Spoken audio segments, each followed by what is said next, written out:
Good morning बच्चों। बेटा ये जो वीडियो हम बना रहे हैं यह वीडियो कक्षा 10 के बच्चों के लिए। जैसा कि आपको पता है हम हमेशा कैसा वीडियो बना रहे हैं बेटा, बाइलिंगुअल बना रहे हैं, हिंदी मीडियम और इंग्लिश मीडियम दोनों ही प्रकार के बच्चों के लिए है। ठीक है बेटा, तो हमने आपको जो चैप्टर पढ़ा रहे थे वो हमने इलेक्ट्रिसिटी शुरू किया था। आपको याद होगा सबको क्या पढ़ा रहे हैं हम लोग? इलेक्ट्रिसिटी विद्युत पढ़ा रहे थे। क्या पढ़ा रहे थे बेटा हम आपको? विद्युत। विद्युत में हमने आपकी उस दिन जो बात की थी सभी बच्चों को याद होगा, उसी के आगे हम बात करते हैं। हम लोग बात कर रहे थे किसके ऊपर बेटा? आवेश के ऊपर बात कर रहे हैं। आवेश मतलब चार्ज। ठीक बेटा, हम आवेश के ऊपर बात कर रहे थे। चार्ज के बारे में हमने आपको उस दिन बताया था बेटा आवेश क्या होता है, तो हमने इसकी डेफिनेशन भी दी थी। आवेश दो प्रकार के होते हैं। कौन कौन से बेटा? धनात्मक और ऋणात्मक। इंग्लिश मीडियम वाले नेगेटिव और पॉजिटिव। इसके बारे में हमने सारी चीजें आपको बता दी थी। एक फॉर्मूला भी निकाला था क्वांटम थ्योरम से, Q इक्वल टू n बताया था। क्या बताया था बेटा? Q equal to n। यहाँ पर Q क्या था? Q आपका क्या था बेटा? आवेश। इसे इंग्लिश में क्या बोलते हैं? चार्ज।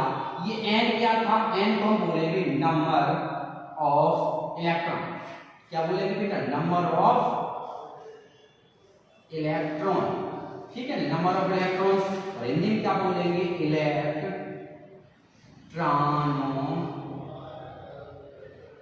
इलेक्ट्रॉनों की संख्या। ये जो n था बेटा इसको बोलेंगे नंबर ऑफ इलेक्ट्रॉन या इलेक्ट्रॉन की संख्या। और जो e है इसको क्या बोलेंगे? Charge of electron. क्या बोलेंगे बेटा? Charge of electron. क्या बोलेंगे? Charge of. क्लियर बात है? तो हमने जो फॉर्मूला बताया है वो बताया बेटा small q equal to n। कौन सा फॉर्मूला बताया? Small q equal to n। q क्या है? स्मॉल q क्या है? स्मॉल q आपका आवेश है यानी चार्ज है। n क्या है? n आपका नंबर ऑफ इलेक्ट्रॉन है। e क्या है? Charge of electron. Charge of electron. Small e क्या है बेटा? Charge of electron. Small e क्या है बेटा? स्मॉल e आपका है इलेक्ट्रॉन की संख्या, नहीं इलेक्ट्रॉन की। क्लियर है? तो इस पर आधारित, इस पर अकॉर्डिंग हमने आपको चार्ज से रिलेटेड बहुत सारी चीजें और ये फॉर्मूला भी बता दिया था। एक हम न्यूमेरिकल करते हैं उसमें सारी चीजें हम क्लियर कर देते हैं। देखो कैसा। जैसे ये क्वेश्चन है बेटा कि calculate the number of electron substituting 1 coulomb of charge. क्या बोला बेटा? Calculate the number of electron substituting 1 coulomb of charge. Question देखो, क्वेश्चन ये है बेटा, क्वेश्चन नंबर फर्स्ट क्वेश्चन है कि 1 कूलम ऑफ द चार्ज, मतलब इस पर जो चार्ज है स्मॉल q की वैल्यू कितनी है बेटा? इस 1 कूलम। हिंदी मीडियम वाले बच्चे देखेंगे कि आपको इलेक्ट्रॉनों की संख्या पता करना है। क्या कहा है कि इलेक्ट्रॉनों की संख्या ज्ञात कीजिए यदि किसी चालक पर, किसी कंडक्टर पर 1 कूलम का चार्ज है, 1 कूलम का आवेश है। तो हमने क्या लिखेंगे बेटा? स्मॉल q की वैल्यू कितनी है? 1 कूलम। हमें फाइंड क्या करना है? हमें फाइंड करना है नंबर ऑफ इलेक्ट्रॉन। फॉर्मूला हमने क्या बताया? इस फॉर्मूला मैंने अभी हाल बताया था बेटा क्वांटम थ्योरम से, small q equal to n। Small q equal to n। हमें निकालना है बेटा नंबर ऑफ इलेक्ट्रॉन। तो n इक्वल टू क्या हो जाएगा? q upon e। q की वैल्यू 1 और इस इलेक्ट्रॉन का चार्ज होता है 1.6 into 10 की पावर -19 कूलम। तो स्मॉल n इक्वल टू कितना आएगा? इससे पॉइंट डाउन के ऊपर कितना हो जाएगा? 10, नीचे कितना हो जाएगा? 16। ये ऊपर जाएगा तो कितना हो जाएगा बेटा? प्लस के 19। 2 से काट दो, ऊपर आ जाएगा 5, नीचे कितना आ जाएगा? 8। तो स्मॉल n इक्वल टू इससे डिवाइड करोगे तो 0.0। ठीक है, पॉइंट आ जाएगा बेटा। और ये ठीक है, और कितना आ जाएगा? 10 की पावर 19। तो small n equal to answer आ जाएगा बेटा 6.25 × 10 की पावर 18। तो इलेक्ट्रॉन की संख्या कितनी होगी? आपसे पूछा जाए इलेक्ट्रॉन की संख्या कितनी होगी, नंबर ऑफ इलेक्ट्रॉन कितने होंगे, तो आपका आंसर आएगा बेटा 6.25 × 10 की पावर 18। ये होंगे नंबर ऑफ इलेक्ट्रॉन। किसमें होंगे? 1 कूलम। कोई कंडक्टर है, उस कंडक्टर पर यदि 1 कूलम का चार्ज है तो उस पर कितने इलेक्ट्रॉन की संख्या होगी। ठीक है, चलो इलेक्ट्रॉन संख्या होगी। अब इसके मानी बात करते हैं, एक आध और लेते हैं। ठीक है, अच्छा बाद में बात करने से पहले थोड़ी चीज और देखो। ये चार्ज में थोड़ा सा रह गया। चार्ज हमने बता दिया स्मॉल जो चार्ज है उसे क्या बोलते हैं? CH चार्ज मतलब कूलम। कूलम क्लियर है? चलो अब आगे बात करते हैं, छोटी सी बात हम ये करते हैं कि चार्ज से संबंधित एक और चीज आती है बेटा, वो आती है स्मॉल q इक्वल टू आई। क्या आती है बेटा? स्मॉल q इक्वल टू आई। ये q क्या है? आवेश। क्या होता है बेटा? आवेश। ये I क्या है? धारा। T क्या है? समय। क्या है बेटा? समय। तो यहां से अगर पूछे इंग्लिश मीडियम वाले बच्चे, आवेश मतलब चार्ज, धारा मतलब करंट और समय मतलब टाइम। समय मतलब टाइम। मेरी बात समझो? क्या समझे बेटा? आवेश मतलब ये जो Q है इसको हम चार्ज बोलते हैं, I को करंट बोलते हैं, टाइम जो है इसे क्या बोलते हैं? टाइम। अगर हम पूछे इनमें क्या रिलेशन होगा तो आपका आंसर बनेगा charge equal to current into time. बनेगा बेटा charge current into time. Hindi medium वाले बच्चे देखेंगे आवेश इक्वल टू धारा गुणा समय। ऐसे करके हमने हिंदी मीडियम से हमारा फार्मूला बनेगा। अब मुझे पता करना इसकी डेफिनेशन का, परिभाषा है आवेश की, इसके अकॉर्डिंग तो हम कह सकते हैं बेटा Q क्या है? आवेश। I क्या है? धारा। तो यदि किसी चालक में I एम्पियर की, यदि किसी चालक में I एम्पियर की धारा स्मॉल t समय तक प्रवाहित की जाए, यदि किसी चालक में I एम्पियर की धारा स्मॉल t समय तक प्रवाहित की जाए तो उस चालक पर आवेश कितना होगा बेटा? उस चालक पर आवेश स्मॉल q होगा। कितना होगा आवेश? उस चालक पर आवेश स्मॉल q होगा। अगर देखिए क्या लिखा है? q equal to I. देखा q equal to I T. q equal to I T. q क्या है? q क्या है बेटा? आवेश। I क्या है? धारा। t क्या है? समय। यहाँ q क्या है बेटा? आवेश की बात करें तो सिंपल लैंग्वेज हम लोग बोल सकते हैं यदि किसी चालक में I एम्पियर की धारा स्मॉल t समय तक प्रवाहित की जाए तो उस चालक पर आवेश q बराबर आएंगे। क्लियर है? इंग्लिश मीडियम वाले बच्चे क्या कहेंगे? चार्ज क्या होता है इसके अकॉर्डिंग तो हम ये कह सकते हैं चार्ज क्या होता है तो हम बोल सकते हैं बेटा product of the electric current and time taken is called the electric charge. क्या कहेंगे बेटा? Product of the electric current and time taken is called the electric charge. It's denoted by small q. Its unit is coulomb. क्या बताया बेटा? its unit is coulomb. इसकी जो unit होती है वो कितनी होती है बेटा? इसकी जो यूनिट होती है वो आपकी कितनी होती है? कूलम। इसकी यूनिट कूलम होती है। its unit is coulomb. इसकी यूनिट क्या होती है बेटा? कूलम। यहाँ तक बात क्लियर है या नहीं? यहाँ तक बात बिल्कुल क्लियर समझ में आई? ठीक है, चलो आगे चलो। तो ये जो फार्मूला था Q equal to I T, ये भी बेटा बहुत काम का फार्मूला है, इसे भी याद रखेंगे। इसकी डेफिनेशन जैसे हमने बताई ऐसे हम देख सकते हैं। ठीक है, चलो हम बात करें कूलम। ठीक है, तो इसकी क्या होता है? कूलम। अच्छा ये कहीं और आता है बेटा कि what do you mean 1 coulomb? क्या आता है? What do you mean 1 coulomb? एक कूलम किसके इक्वल होता है? तो सिंपल लैंग्वेज बता, कूलम इक्वल टू क्या बनेगा? I क्या होती है बेटा? एम्पियर। I मतलब करंट और करंट की क्या होती है बेटा? एम्पियर। T मतलब समय, समय की क्या होगी? सेकंड। तो सिंपल लैंग्वेज में कोई पूछे एक कूलम किसके बराबर होता है, आपका आंसर होगा एक कूलम बराबर 1 एम्पियर इनटू सेकंड। क्या बताया? एक कूलम किसके बराबर होता है? पूछेगा आपसे, क्या पूछेगा बेटा? एक कूलम किसके बराबर होता है? एक कूलम किसके बराबर होता है? आपका आंसर होगा एक कूलम जो होगा वो 1 एम्पियर इनटू सेकंड के बराबर होता है। अर्थात एक कूलम जो होता है बेटा, एक कूलम 1 एम्पियर और 1 से एम्पियर और सेकंड दोनों के गुणनफल के बराबर होता है। एक कूलम बराबर 1 एम्पियर इनटू सेकंड, एम्पियर और सेकंड दोनों के गुणनफल के बराबर होता है। गुणनफल के बराबर होता है। ये बात इतनी समझ में आई है? इतनी सी बात क्लियर हुई या नहीं हुई? ठीक है, एक कूलम किसके इक्वल होता है? अब देखते हैं कि इस पे अकॉर्डिंग जो हमने बात बताई है इसमें कौन कौन से, एक हम तुम्हें न्यूटन बताएं। ठीक है बेटा, न्यूटन देखते हैं फिर आपको क्लियर होगा।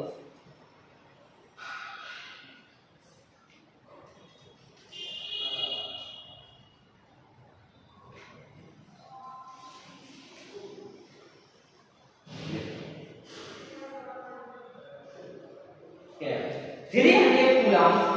300 coulomb charge following through a conductor in 1 minute. Calculate the amount of current flowing in the conductor. ठीक है, क्वेश्चन क्या है? क्वेश्चन ये है कि कोई कंडक्टर है, उस कंडक्टर है बेटा, उस कंडक्टर को ये चार्ज है। क्वेश्चन देखना, क्वेश्चन आपका है जब कोई कंडक्टर है, कोई कंडक्टर है, कोई कंडक्टर जो है बेटा, उस कंडक्टर पे जो चार्ज है वो कितना, कोई कंडक्टर है, उस कंडक्टर पे जो चार्ज है वो कितना है, वो है आपका कंडक्टर है, उस कंडक्टर पे चार्ज है वो है आपका बेटा 300। कितना चार्ज है बेटा, कोई कंडक्टर है उसके ऊपर 300 कूलम 300 कूलम का चार्ज है और उसमें से करंट पास हो रहा है। करंट कितने समय तक, तो करंट जो पास होता है वो बेटा 1 मिनट तक, कितने मिनट तक, 1 मिनट तक पास होता है, मतलब 60 सेकंड तक पास होता है। आपको ये बताना है उसमें करंट, ठीक बात। इंग्लिश मीडियम वाले बच्चों को समझ में आ गया होगा कि कोई कंडक्टर है, उस कंडक्टर पर चार्ज है बेटा 300 कूलम का और उसमें से जो चार्ज है उसमें जो करंट पास हो रहा है वो 1 मिनट तक उसमें करंट पास होता है। करंट फाइंड करते, करंट पास होता है तो करंट का अमाउंट बताना, amount of current. Hindi medium वाले बच्चे देखेंगे कि कोई चालक है, उस चालक पर 300 कूलम का आवेश है, उस चालक में 1 मिनट तक विद्युत धारा प्रवाहित की जाती है, तो उस चालक में धारा की मात्रा कितनी होगी। ठीक है, हिंदी मीडियम इंग्लिश मीडियम दोनों बच्चे समझ गए। अब आपको पता है बेटा फॉर्मूला होते हैं विरुद्ध होते हैं। एक फॉर्मूला होता है Q बराबर A, ये भी चार्ज से रिलेटेड है, और एक और हमारा चार्ज से रिलेटेड होता है Q इक्वल टू IT। ये दोनों ही फॉर्मूले किससे रिलेटेड है, ये दोनों ही फॉर्मूले आपके चार्ज से रिलेटेड है। सही है, ये दोनों फॉर्मूले आपके चार्ज से रिलेटेड है, लेकिन यहाँ पर हमें बताना क्या है, हमें मेरे पास चार्ज है, टाइम है, इसका मतलब ये ऑप्शन नंबर ये प्रिपेयर करना है। तो हमारे पास हमें I चाहिए, तो I इक्वल टू हो जाएगा बेटा Q अपॉन T। Q मतलब चार्ज कितना है, तो आंसर होगा बेटा 300। T मतलब टाइम कितना है 60 सेकंड, 0 0 कैंसिल, कितना आ जाएगा बेटा 5, तो आंसर आ जाएगा 5। आंसर होगा जो कंडक्टर था, वो जो चालक था, उसमें कितने करंट फ्लो होगा, उसमें कितनी धारा फ्लो होगी, तो आंसर होगा 5 एम्पीयर। 5 एम्पीयर का जो करंट होगा, 5 एम्पीयर की धारा उसमें से फ्लो होगी। क्लियर बात है। ये न्यूमेरिकल बात, ये न्यूमेरिकल किसका था बेटा, इससे रिलेटेड जो हमने तुमको फार्मूला बताया उससे रिलेटेड। ठीक है, अब इसके आगे हम बात करते हैं। तो इसमें से जितनी भी चीजें हमने बताई, ये आपका चार्ज खत्म हो चुका है। ठीक है, चार्ज से रिलेटेड हमने आपको जितनी सी बातें बताई वो सारी बातें आप याद रखना। अगर हम डायरेक्शन की बात करें, आवेश की दिशा, एक हमारा क्वेश्चन आता है आवेश की दिशा, आवेश की दिशा, आवेश की दिशा यानी direction, direction of charge, direction of charge यानी फ्लो ऑफ चार्ज, डायरेक्शन जगह लिखते हैं फ्लो ऑफ चार्ज। डायरेक्शन की दिशा, डायरेक्शन ऑफ चार्ज यानी आवेश की दिशा। आवेश की दिशा जो चार्ज होता है उसकी डायरेक्शन की दिशा क्या होती है, तो याद रखना बेटा, जैसे हमने कंडक्टर है, समझ में नहीं आ रहा, हमने कुछ चार्ज लिया,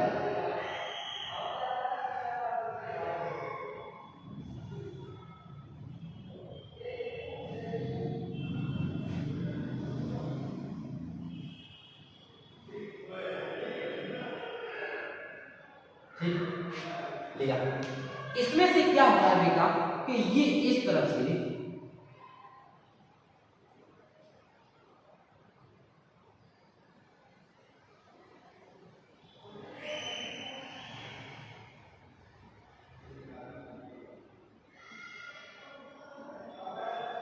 दिखाई दे रहा है सबको।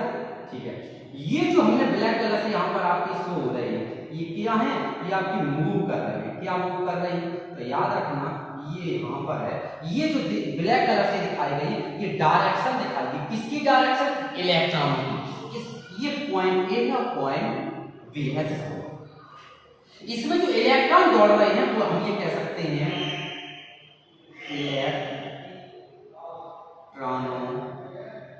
इलेक्ट्रॉनों की दिशा। किसकी दिशा, इलेक्ट्रॉनों की दिशा। इलेक्ट्रॉनों की जो दिशा है वो आप लोग याद रखेंगे, वो है ये, यानी बी से ए।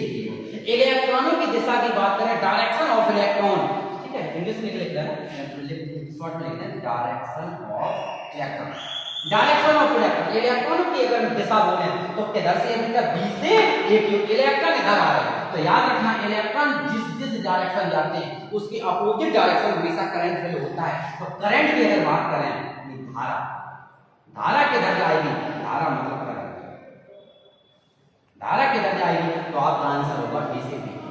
क्लियर बात है। तो हमारे यहाँ पर समझाने का इतना मतलब था कि जो करंट कहाँ जा रहा है, करंट का मतलब है करंट आपका जा रहा है पॉइंट ए से पॉइंट बी की ओर। करंट कहाँ जा रहा है बेटा, करंट जो फ्लो हो रहा है, करंट फ्लो हो रहा है बेटा पॉइंट ए से पॉइंट बी की ओर, और नहीं सॉरी हाँ करंट फ्लो हो रहा है पॉइंट ए से पॉइंट बी की ओर, और इलेक्ट्रॉन जो मूव करेंगे वो करेंगे पॉइंट बी से पॉइंट ए की ओर। यानी करंट जो फ्लो होता है वो इलेक्ट्रॉनों की डायरेक्शन के अपोजिट डायरेक्शन। ठीक है, तो ये छोटा सा समझाना है इलेक्ट्रॉन की दिशा होगी वो कुछ इधर होगी। चलो दिशा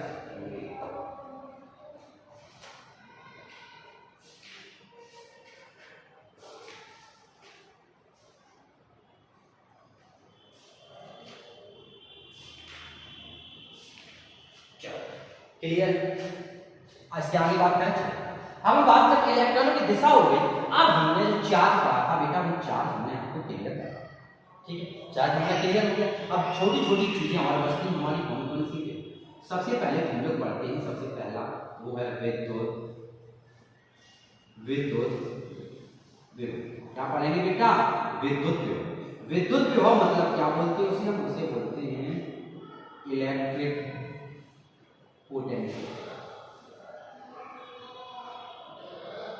इलेक्ट्रिक पोटेंशियल, ठीक क्या बोलेंगे बेटा, इलेक्ट्रिक पोटेंशियल।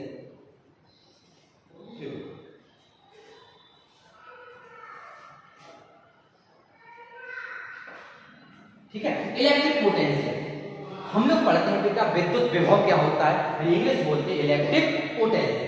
विद्युत विभव इलेक्ट्रिक पोटेंशियल है क्या, पहले इसको ध्यान से समझो, बहुत रिलैक्स से समझो, क्लियर आपको समझ में आ जाएगा, कोई ज्यादा डाउट वाली बात नहीं। चलो मेरे पास कोई चार्ज था, क्या था बेटा, चार्ज था। वो चार्ज मेरे पास था, चार्ज को हमने बहुत दूर रख दिया, बहुत दूर का मतलब ये। ठीक है, मेरे पास कोई चार्ज था, साफ कर दो आपको कम समझ में आता है। ठीक है, जो चीज पढ़ती हो दोबारा साफ करके दोबारा। हम आपको पढ़ा क्या रहे हैं, हम पढ़ा रहे हैं आपको विद्युत विभव। क्या पढ़ा रहे बेटा, विद्युत विभव। विद्युत को इसे इंग्लिश में हम लोग क्या बोलेंगे, इलेक्ट्रिक पोटेंशियल। इलेक्ट्रिक पोटेंशियल, ठीक है। इलेक्ट्रिक पोटेंशियल क्या है, मेरे पास कोई चार्ज, चार्ज मतलब क्या होता है बेटा, आवेश। मेरे पास कोई आवेश है और बहुत दूर पर रखा है। मेरे पास कोई आवेश है यानी चार्ज है, कहाँ रखा है, बहुत दूर रखा है। ठीक है, मेरे पास कोई आवेश है और बहुत दूर रखा है, स्मॉल क्यू कोई प्लस स्मॉल क्यू आवेश। ठीक, क्या बता है, मेरे पास कोई स्मॉल क्यू आवेश है, कहाँ रखा है, बहुत दूर रखा है। बहुत दूर का मतलब क्या होता है बेटा, अनंत पर। कहाँ पर रखा है, अनंत पर। ठीक है, अनंत पर रखा है। अनंत मतलब इनफाइनाइट। ठीक है, फाइनाइट होता है और एक होता है इनफाइनाइट। ये कहाँ पर रखा, इनफाइनाइट। ठीक है, हमारे पास कोई चार्ज है बेटा, कोई चार्ज मतलब आवेश है, और आवेश हमने कहाँ रखा, बहुत दूर रख दिया। बहुत दूर का मतलब इनफाइनाइट पर रख दिया, अनंत पर रख दिया। इस आवेश को वहां से कैरी करना, इस अनंत पर रखे हुए आवेश को, चार्ज को वहां से उठा करके लाना है। और हमने कोई एक बिंदु बता दिया, हमने आपको बताया बिंदु ए है, इस बिंदु पर उठा के लाना। ये कौन सा बिंदु है, हम ये बोल सकते हैं एक निश्चित बिंदु, डिसाइड यानी कि डिसाइड पॉइंट है। मतलब मेरे पास कोई आवेश था, एकांक आवेश है, यूनिट चार्ज है। इस एकांक आवेश को कहाँ रखा है बेटा, अनंत पर रखा है, इनफाइनाइट पर रखा है। और इस इनफाइनाइट पर रखे हुए आवेश को, चार्ज को जो है उसको अनंत में जो रखा है, वहां से उठा करके कहां तक लाना है, बिंदु ए तक लाना है। ये जो आवेश है बेटा, इस इनफाइनाइट आवेश को हमने अनंत पर रख दिया। इस अनंत पर रखे हुए आवेश को वहां से उठा करके कहां तक लाना है, बिंदु ए तक लाना है। और बिंदु ए तक लाने में जो हमें कार्य करना पड़ता है, उस दिए गए कार्य को ही हम लोग क्या कहते हैं, वैद्युत विभव कहते हैं। क्या कहते हैं बेटा, वैद्युत विभव कहते हैं। उस आवेश को अनंत पे रखा है, उस अनंत से उठा करके किसी निश्चित बिंदु तक लाना है। किसी निश्चित बिंदु तक लाने में जो कार्य करना पड़ता है, उसी को हम लोग वैद्युत विभव कहते हैं। क्या कहते हैं बेटा, वैद्युत विभव कहते हैं। बात समझ में आई? बिल्कुल सिंपल सी बात है। मान लो आपके पास बेटा कोई चीज, हमने आपको मार्कर दिया, क्या दिया, मार्कर। मार्कर को क्या मान लिया, मार्कर को मान के चल रहे हैं कि ये मेरा आवेश है। क्या है, आवेश। हमने मान लिया मेरे पास एक मार्कर है, क्या मान लिया बेटा, मेरे पास एक मार्कर है, मेरे पास एक मार्कर है और इस मार्कर, मेरे पास एक मार्कर है, हमने मान लिया इस मार्कर पर क्या है, इस मार्कर पर आवेश है। क्या इस मार्कर पर क्या है बेटा, आवेश है। और इस मार्कर पर जब आवेश है तो मार्कर को हमने कहाँ रख दिया, मार्कर उठा करके हमने रख दिया बेटा अनंत पे रख दिया। हमने आपसे कहा कि बुढ़िया इस मार्कर को जो अनंत पे रखी है उस अनंत पर रखे हुए मार्कर को उठा करके लाना है मेरे पास। तो अब मार्कर को अनंत पे रखा है, अनंत से उठा करके मेरे पास तक लाएंगी तो आपके जो आप उठा के जब लाएंगी, कैरी करके लाएंगी तो आपके द्वारा बेटा कुछ ना कुछ कार्य किया जाएगा। वो कुछ ना कुछ जो कार्य किया जाएगा उस किए गए कार्य को ही हम वैद्युत विभव कहते हैं। समझाई, जो कार्य करते हैं उससे क्या कहते हैं, वैद्युत विभव कहते हैं। तो वैद्युत विभव क्या होता है, ये बात समझाई। तो वैद्युत विभव को V से प्रदर्शित करते हैं। V इक्वल टू होता है W अपॉन Q, जहां W अपॉन Q क्या है बेटा, एकांक आवेश। हमने अभी हाल बताया था बेटा, एकांक आवेश मतलब यूनिट चार्ज। इंग्लिश मीडियम वाले बच्चे क्या कैसे याद रखेंगे बेटा, कि मेरे पास कोई यूनिट चार्ज है और यूनिट चार्ज को इनफाइनाइट पॉइंट पर रखा है, इनफाइनाइट पॉइंट उस यूनिट चार्ज को इनफाइनाइट पॉइंट से कैरी करना है। इनफाइनाइट पॉइंट उस एक यूनिट चार्ज को इनफाइनाइट पॉइंट से कैरी करके एक डिसाइडेड पॉइंट तक लाना है। इनफाइनाइट पॉइंट से कैरी करके एक डिसाइडेड पॉइंट तक लाना है। वहां से यहां तक कैरी करने में जो आपको वर्क डन करना पड़ेगा उस वर्क डन को ही हम इलेक्ट्रिक चार्ज, इलेक्ट्रिक पोटेंशियल कहते हैं। सही क्या बताया, जो आपको वहां से उस इनफाइनाइट पॉइंट पे जो यूनिट चार्ज है उसको वहां से कैरी करके एक डिसाइडेड पॉइंट तक लाना है। एक डिसाइडेड पॉइंट तक कैरी करने में जो आपके द्वारा वर्क डन किया जाएगा उस वर्क डन को हम क्या बोलते हैं, इलेक्ट्रिक पोटेंशियल बोलते हैं। क्या बोलते हैं बेटा, इलेक्ट्रिक पोटेंशियल बोलते हैं। इसे V से डिनोटेड। क्लियर बात। तो हमारा फार्मूला होता है बेटा V equal to W upon Q। क्या होता है बेटा, V equal to W upon Q। V क्या होता है, पोटेंशियल, W क्या होता है, वर्क, और Q क्या होता है, आवेश यानी चार्ज होता है। क्या होता है, V equal to W upon Q। W आपका वर्क होता है, Q आपका आवेश यानी चार्ज। क्लियर बात। यहां तक जितनी बात बताई, यहां तक कोई दिक्कत तो नहीं। V equal to W upon Q। अगर इसकी यूनिट की बात करें तो W की यूनिट क्या होती है बेटा, जूल। Q की यूनिट क्या होती है, कूलम।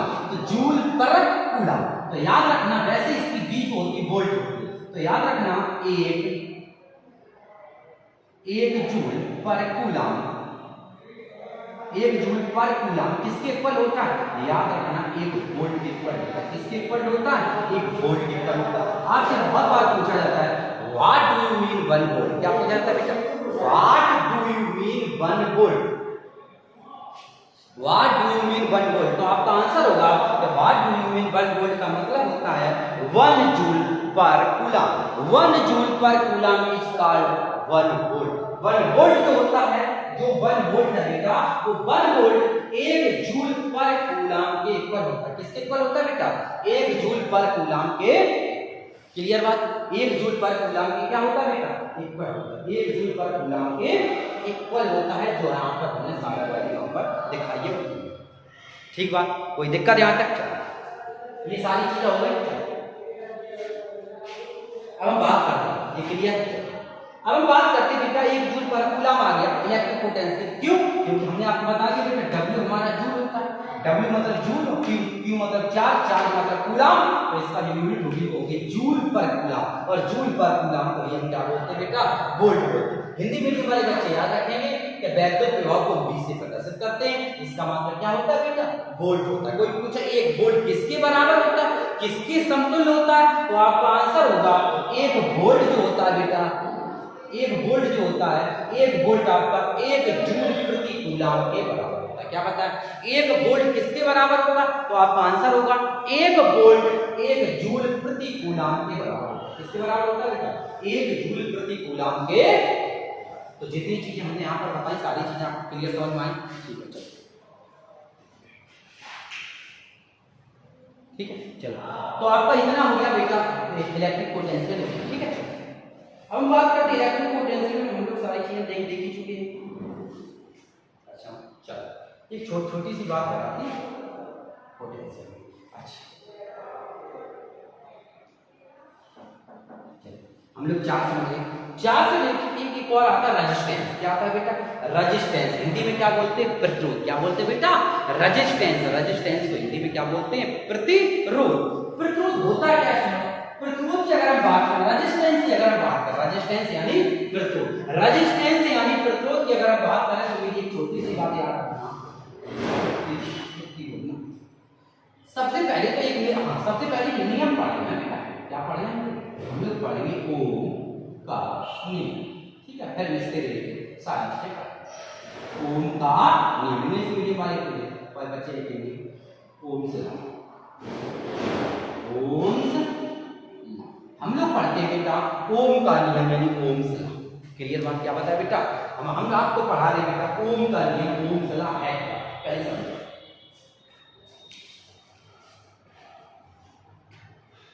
ओम का नियम यानी ओम से के बारे में पढ़ा रहे हैं। देखो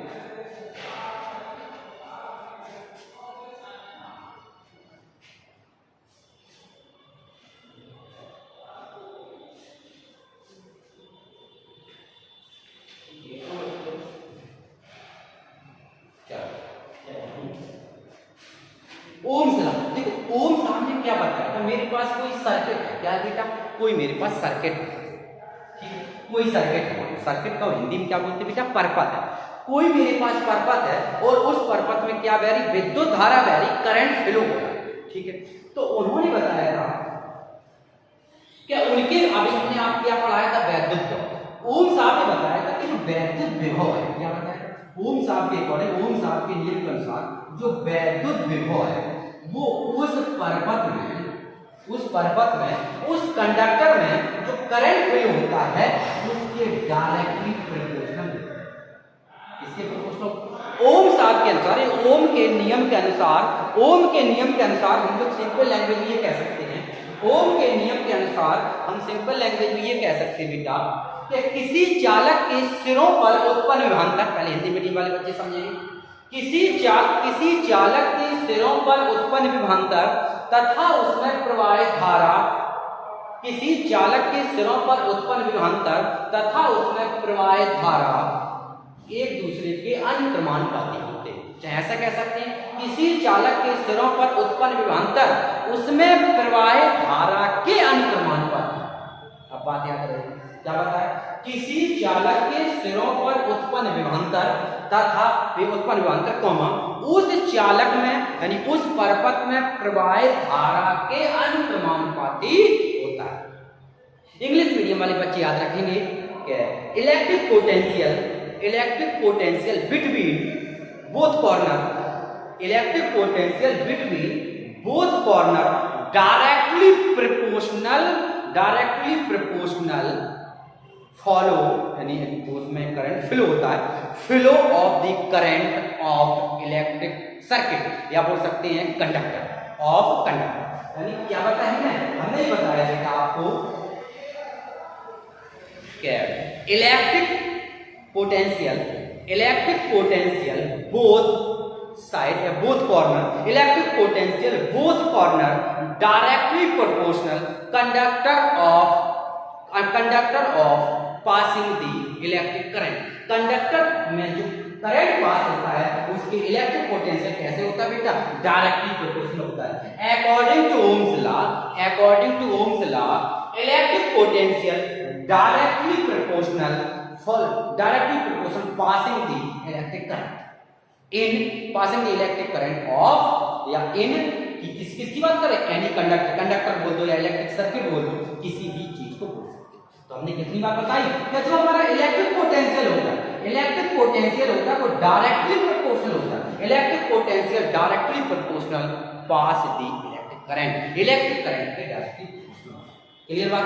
तो हमने क्या बताया बेटा क्या electric potential directly proportional electric potential जो होता है वो इलेक्ट्रिक करंट के डायरेक्टली प्रोपोर्शनल होता है। यहां तक बात क्लियर है? इसकी हम बात करते हैं बेटा, अब मुझे पता है जब भी कोई चीज डायरेक्टली प्रोपोर्शनल होती है या तो इनवर्सली प्रोपोर्शनल हो या डायरेक्टली प्रोपोर्शनल होती है। दोनों ही सिचुएशन में यहाँ पर जो हमारा सिंबल लगा होता है इसको यदि इक्वल के सिंबल में कन्वर्ट करना है तो यहाँ पर कोई ना कोई कांस्टेंट अप्लाई करना पड़ता है। तो यहाँ से हम लोग लिखते हैं बेटा v = i। क्या लिखते हैं बेटा? V equal to I R. क्या लिखेंगे? हिंदी मीडियम वाले बच्चे लिखेंगे जहां कैपिटल आर एक नितांक। क्या है बेटा? नितांक। हिंदी मीडियम वाले बच्चे लिखेंगे जहां कैपिटल आर एक नितांक है, और इंग्लिश मीडियम वाले बच्चे लिखेंगे where capital R is a constant.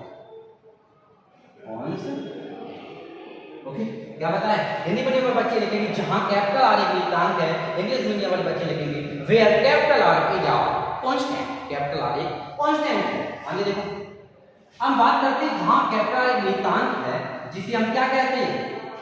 बोलो। ठीक है, जिसे हम क्या बोलते हैं? जिसे प्रतिरोध बोलते हैं। क्या बोलते हैं बेटा? प्रतिरोध। किसको? ये कैपिटल आर, जो कैपिटल आर है इसे हम प्रतिरोध बोलते हैं। पूरा नाम होता है वैद्युत प्रतिरोध। इसी प्रकार हम लोग बोल सकते हैं जो कैपिटल आर होता है जिसे हम लोग इंग्लिश बोलते हैं रेजिस्टेंस। क्या बोलते हैं? रेजिस्टेंस। क्लियर बात? तो ओम्स के अकॉर्डिंग भी अगर हम बात करें ये प्रतिरोध कहां से आता है, इसका रेजिस्टेंस क्या हो, इसके इंग्लिश में रेजिस्टेंस बोलते हैं, ओम्स कहां से आता है, तो आपका आंसर होगा बेटा ओम्स लॉ। किसके अकॉर्डिंग बेटा? Ohm's law. ये जो कैपिटल आर है, कैपिटल आर को हम लोग प्रतिरोध बोलते हैं, इसे इंग्लिश में रेजिस्टेंस बोलते हैं। इस कैपिटल आर कहां से आया? इस आर को प्रतिरोध क्यों बोलते हैं? ओम्स लॉ है, ओम के नियम से ये कांस्टेंट है। ओम के नियम में जो नियतांक निकलता है, जो कांस्टेंट निकलता है, उस कांस्टेंट को ही हम लोग प्रतिरोध यानी रेजिस्टेंस कहते हैं। क्या कहते हैं बेटा? प्रतिरोध यानी रेजिस्टेंस कहते हैं। याद रखना, कुछ सर्किट बना रहे हैं, हमने कुछ सर्किट बनाया, ये वाला सा सर्किट बन गया। इसमें हमने क्या किया? एक तरफ बैटरी लगा दी, ठीक, यहाँ पर एक हमने कुंजी लगा दी, बनता बेटा कुंजी लगा दी, और यहाँ पर इस तरह से, यहाँ पर इस तरह से, इस तरह से जो बनता है इसी को हम लोग प्रतिरोध बोलते हैं। क्या बोलते हैं बेटा? क्लियर बात? दिखाई दे रहा है? ये जो बना है, ये जो इस तरह से स्प्रिंग की इस तरह से बनता है, इस तरह से, इस तरह से बनता है, इस तरह से जो बनता है, इसको हम लोग क्या बोलते हैं? इसको हम लोग प्रतिरोध बोलते हैं। ठीक बेटा, इसको हम लोग, ये सिंबल होता है, इसको प्रतिरोध, और इसी को हम लोग इंग्लिश में रेजिस्टेंस कहते हैं। ये कहां? ये ओम के नियम से कांस्टेंट होता है। क्लियर बात? अगर हम बात करते हैं प्रतिरोध है क्या, तो यहां से हम निकालें तो हमारा बनता है R equal to V upon I। क्या बनता है?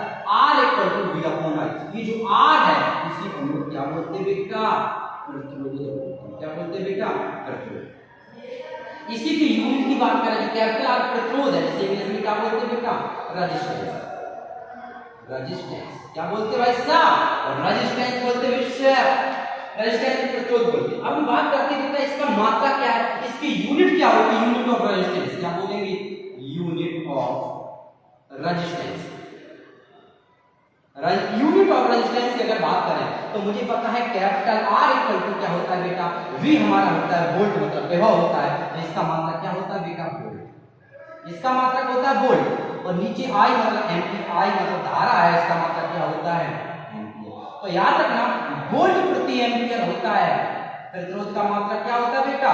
वोल्ट प्रति एम्पीयर होता है। लेकिन रेजिस्टेंस यानी प्रतिरोध की खोज कहां से हुई है? तो याद रखना ओम में वैज्ञानिक थे, ओम साहब एक साइंटिस्ट थे, और उन्होंने क्या, ओम साहब ने एक नियम दिया था, ओम साहब के द्वारा ही रेजिस्टेंस प्रतिरोध की खोज हुई है। इसलिए वोल्ट प्रति मीटर, ध्यान समझना, वैसे इसका मात्रक बनाओगे तो बनेगा बेटा वोल्ट प्रति मीटर, लेकिन ओम के अनुसार वोल्ट प्रति मीटर, सॉरी वोल्ट प्रति एम्पीयर, वोल्ट प्रति एम्पीयर, वोल्ट पर एम्पीयर, वोल्ट प्रति एम्पीयर को मिला करके हम एक शब्द लगाते हैं, वो लगाते ओम, इसलिए प्रतिरोध का मात्रक ओम। बात समझे नहीं समझे? क्या बताया हमने कि ओम ने खोज की थी, तो वोल्ट प्रति एम्पीयर को हम लोग बेटा ओम कहते हैं, क्योंकि ओम के नियम के अनुसार। ठीक है, और ओम ऐसे हिंदी में लिखते हैं, इंग्लिश में कैसे लिखते हैं? ओम। ठीक है, ओम लिखते हैं। क्लियर बात है? ओम कहते हैं। आपका प्रश्न आ जाता है कभी कभी कि व्हाट डू यू मीन 1 ओम? एक ओम किसके बराबर होता है, किसके इक्विवेलेंट होता है? तो आपका आंसर होगा एक ओम जो होता है वो 1 वोल्ट प्रति एम्पीयर के बराबर होता है। क्या बताएं? एक ओम जो होता है, हाँ एक ओम जो होता है बेटा वो 1 वोल्ट प्रति एम्पीयर के बराबर होता है। किसके बराबर होता है बेटा? 1 ओम प्रति एम्पीयर के बराबर। एक ओम जो होता है, एक ओम 1 वोल्ट, एक ओम जो होता है बेटा एक ओम जो होता है वो 1 वोल्ट प्रति एम्पीयर के बराबर बराबर होता है। इसके बराबर होता है बेटा 1 वोल्ट प्रति एम्पियर के बराबर होता है। क्लियर होता है? इसकी हमने जितनी बात बताई वो हमने क्लियर होता है। ठीक है, चलो 1 ओम जो होता है बेटा 1 ओम 1 वोल्ट प्रति एम्पियर के बराबर होता है। अच्छा एक सिंबल और देखिए, ओम को हम ऐसे लिखते हैं, एक हमारा ऐसे करके हम सिंबल बनाते हैं, ठीक है, ये भी ओम का सिंबल होता है। और जब भी आप सवाल लगाएंगे न्यूमरेटर लगाते समय आपको ऐसा ही सिंबल लगाया हुआ दिखाई देगा। ये भी किसका सिंबल है? ओम का सिंबल। क्लियर बात है? हमने आपको प्रतिरोध के बारे में बता दिया, प्रतिरोध का सिंबल ऐसे जैसे बताया इस तरह से हम लोग प्रदर्शित करते हैं। ओम को ऐसे भी लिखते हैं, ओम ऐसे भी लिखते हैं, ओम ऐसे भी लिखते हैं। ओम कहां से आया? ओम का नियम बता दिया। ओम के नियम में क्या बताया बेटा? ओम सामने बताया था कि किसी चालक के सिरों पर उत्पन्न विभवांतर तथा उस चालक में प्रवाहित धारा के अंतर्मानुपाती। विभवांतर जो होगा वो उसमें प्रवाहित धारा के अंतर्मानुपाती होगा। इसकी अगर हिंदी बनाए तो यहाँ से हम क्या बना सकते हैं? यहाँ से ये पता लगा सकते हैं बेटा कि यदि किसी चालक में करंट ज्यादा बहेगा, यदि किसी चालक में आपको करंट ज्यादा बहाना, विद्युत धारा को ज्यादा प्रवाहित करना है तो उसका विभवांतर भी ज्यादा होना चाहिए। सही है, यानी करंट को ज्यादा पास करना, इलेक्ट्रिक करंट अगर ज्यादा पास करना है तो उसमें इलेक्ट्रिक पोटेंशियल की वैल्यू भी आपको इंक्रीज करनी पड़ेगी। यही तो डायरेक्ट प्रोपोर्शनल का मतलब क्या होता है? एक चीज अगर इंक्रीज करेंगे दूसरी चीज भी इंक्रीज होगी। यदि इलेक्ट्रिक पोटेंशियल की वैल्यू इंक्रीज करेंगे तो उस सर्किट में, उस इलेक्ट्रिक सर्किट में, उस विद्युत परिपथ में विद्युत धारा का मान भी बढ़ेगा। यदि इलेक्ट्रिक पोटेंशियल विद्युत विभवांतर, विद्युत विभव की वैल्यू घटाएंगे तो उसमें विद्युत धारा की वैल्यू भी घट जाएगी। इलेक्ट्रिक करंट जो होगा, इलेक्ट्रिक करंट भी डिक्रीज होगा। क्लियर बात है? इतनी बात समझ आई बेटा? तो हमने जितनी चीजें बताई छोटी छोटी वो सारी चीजें हम लोग क्लियर से समझेंगे, हमने आपको समझा चुके हैं। ठीक है, अब फिर कल फिर मिलेंगे नए वीडियो के साथ। तब तक ये वीडियो देखना ना भूलें और इसमें जो भी चीजें वो पढ़ लें और बुक का थोड़ा सहारा लें, इससे आपको और अच्छा। और जो भी आपके डाउट हो वो हमसे पूछ सकते हैं। आज कल फिर मिलेंगे नए वीडियो के साथ। Okay, good bye.